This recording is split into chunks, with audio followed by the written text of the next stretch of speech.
Welcome. We're going to look at the standard score, which is the z-score in this demonstration. So let's start by looking at the formula. So I have gone out and done a search for the formula and pulled up some images. This is a great way to investigate these. So we'll just select the first one. It's very informative. We're looking at the z-score, which takes the individual score we're looking at, and we'll be applying this and calculating it in Excel, and it subtracts the mean from that and divides by the standard deviation. Now notice that we're using Greek letters here, which means we're talking about the population. So the population mean and the population standard deviation. Unfortunately, we don't always have the population. In fact, usually we don't have the population mean and the population standard deviation. So often we are speculating on those, and we're using a sample to project what we think the population mean and the population standard deviation are. So we're going to calculate the z-scores with the sample mean and the sample standard deviation. So let's do that in Excel with the data that we've been using all along here, which is the partial list of Titanic passengers. And we're going to calculate the z-score on the fare. So let me just set up a field here, fare z-score. And to do that, we need to know what the mean is and what the standard deviation is. So let's just put that out here. So for the fare, we have a mean and we have a standard. I'll abbreviate here. We have a standard deviation. So if you recall, Excel does not have a formula to calculate the mean that uses the word mean. The mean is, of course, the arithmetic average, and so Excel uses the word average. So there we go, tab, and I know that I'm doing J2 to J8, and so I can come up with my mean there. Now the mean is in the same units as the field itself, or the values itself, and so in this case it is in the British pounds. So we'll change that so we know that. And then the standard deviation, it does begin with the abbreviation close to what I've done here, standard deviation, and the P is for the population, S is for the sample, so we're going to use the sample. And again, the same set of data. And again, the standard deviation is in the units of the items that we're working with, so British pounds here. So the mean is 32.31 British pounds, and the standard deviation from that is 49.78. And the z-score is a way to standard or make the scores standard and make each individual score standard. So we actually have to calculate the z-score of each individual score. So we'll come over here, and if you recall, the formula is we take the score itself, so J2, and I want to use parentheses here, J2, and we subtract the mean, and in this case it's the sample mean, so that was N2.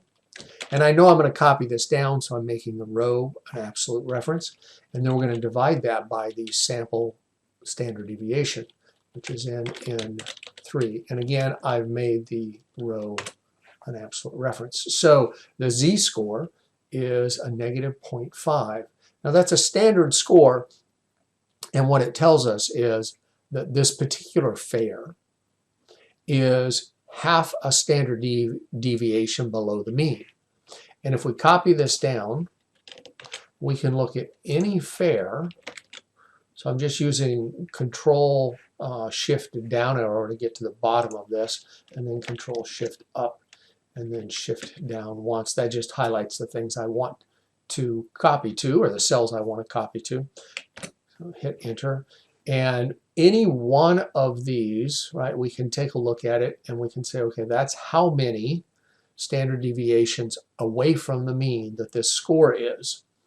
And it's called a standard score.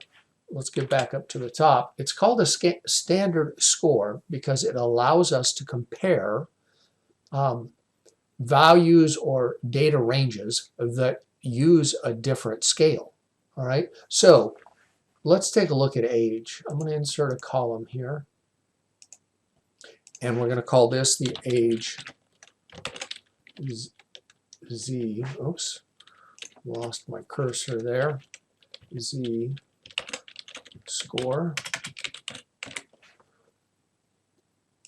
And to calculate that, we need the age mean and the age standard deviation. So equals average.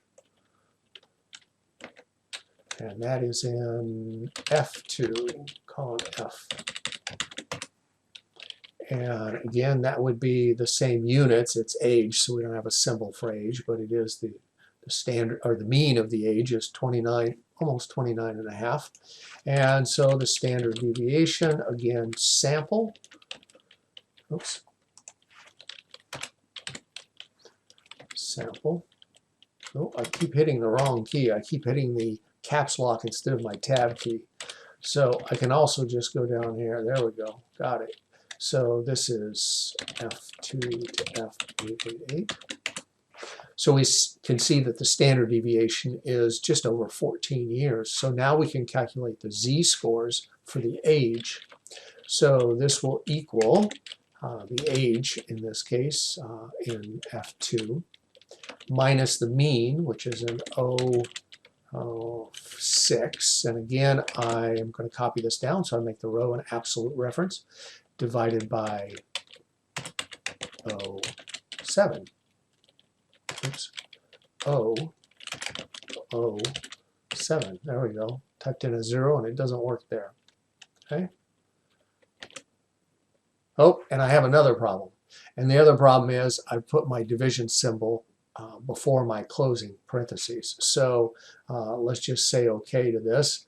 And Excel kindly takes me to the spot where it thinks the error is. And actually, I entered an extra closing parentheses here when I was trying to hit that O key, and I hit the 0 key. So there we go. So these are rather long. What I'm going to do is use this feature up here to decrease the number of decimals that are displayed. And now that doesn't change the underlying value that's stored in Excel. So you can do this, and it's only for display purposes. So I only want to see 3 of those. I should have done it over here as well, and maybe I'll go back and do that. So we're going to copy this down. And I only go through this process because it's faster. So let's limit this to 3 spaces and copy that down as well. Now I can use this column because there's data in that column. Okay, so I've limited them all to 3. It's just easier to look at. Now, because this is a standard score, I can now compare these 2 scores. They're pretty close. They're both about a half a standard deviation below the mean for that. And we can go on down. So let me show you one way to do this. There, of course, are multiple ways to do this, just like there are multiple ways of calculating the z-score. I could have embedded the mean and standard deviation into this calculation, which would have been a very long formula, but not too complex. But instead, I chose to reference a cell. So again, there are multiple ways of doing things in Excel. So what I want to do is I want to create a new sheet, and I'm going to take that age z-score, and I'm going to copy it to the new sheet. And when I copy it, what I want to show you is that I'm going to select this symbol right here, the 1, 2, 3, which only copies the values, not the calculations. So if I highlight one of these, and let's expand this a little bit here so you can see this. If I select one of these, notice it's only the value that was calculated. It's not the formula that was used. Okay, so I'm going to do that with the oops. I'm going to do that with the fair as well. copy, and then I'm going to paste just the values in there. Okay, and now I'm going to sort each one of those, but I want to sort them individually. And so I'm going to select that one, select data, select sort. Now Excel sees that, well, I have more data here than just the one column, but that's okay. I want to just sort that one, and then let's sort this one as well, and just that one. So now those are all sorted, and notice there's quite a bit difference here. We can just see right at the top that the age has some ages that are 2 standard deviations below the average, the mean, and that the fair, the lowest, is 0.64, 0.65, all right, below the mean. Now let's copy those over as well, just so we have them there for reference. Control C, and again I'm going to paste those with just the values there, so we're not, we'll have the calculations. So, and these are British pounds, so I want to change that back to British pounds. And let's reduce these down to its age. Let's just reduce it down to 1 decimal place just for references. Okay, a reference. And let's do the same with these columns as well. We'll just reduce that display down. Oops. I'm going to have to select my data. It didn't like it when I selected the whole row. So we're going to go down to 3 places on that. It just cleans it up a little bit so it looks nicer. Again, whenever I'm changing that display, I'm not changing anything about what's stored in Excel. Okay, so what am I going to do? How can I compare these? So first of all, the magic, so to speak, is the fact that I've transformed 2 different scales into something that can be compared, the z-score. And that's powerful, and you can do that with all kinds, different kinds of scales. So one way to compare those would be to do the histogram that we've done before. And so let me enter my upper bounds for that histogram.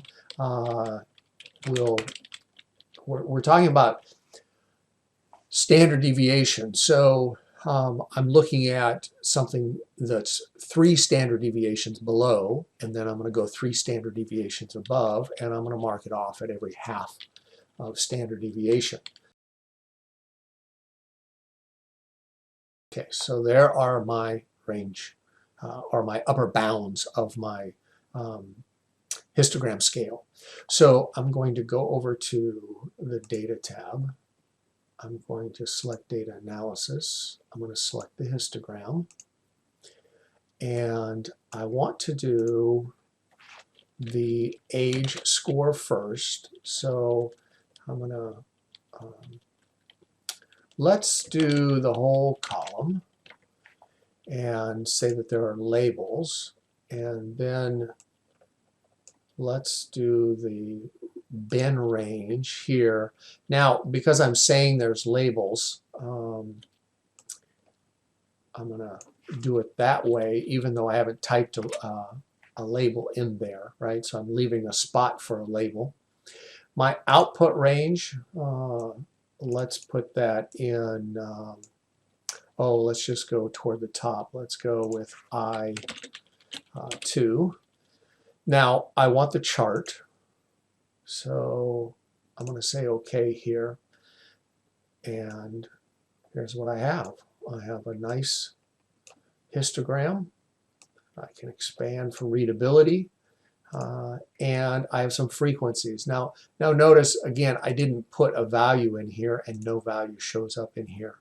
I could put standard deviation, and when we do the histogram for the fair z-score, you'll see what we get here. So this is histogram. It shows me frequency. It shows me that wow, the ages are really bunched around that mean, with the greatest number being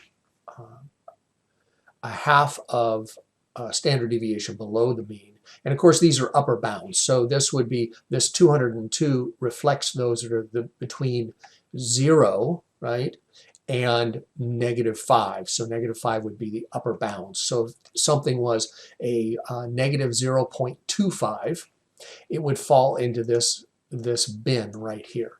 Okay, so now we can do the same thing with the fair. So again, we're going to do histogram.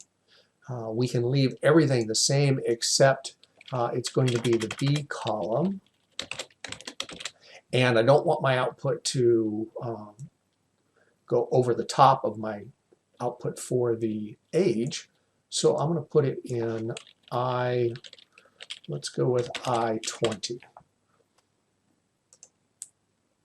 Now, first of all, just point out, notice it did stick that, that label in there. So give you an idea of what that looks like. Okay, and we can enlarge this the same as we did before. And notice the histogram on this looks completely different.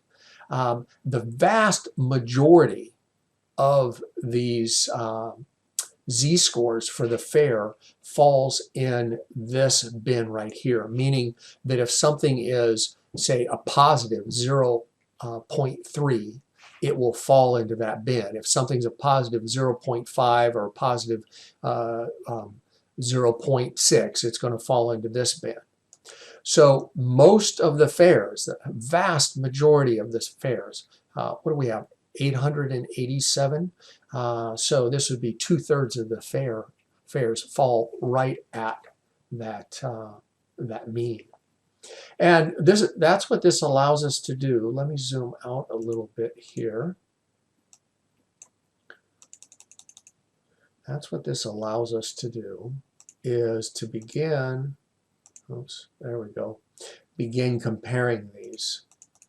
So we can look at the shapes, we can look at the tails, and start making comparison between these. Now, I don't know that it's that helpful to compare age and fair, so there may not be any insights that we gain here. But for some scales that you want to have standard, you want to compare them, you have to do this. You have to go through the z-score process to create a standard score. All right, so now it's time for you to try it.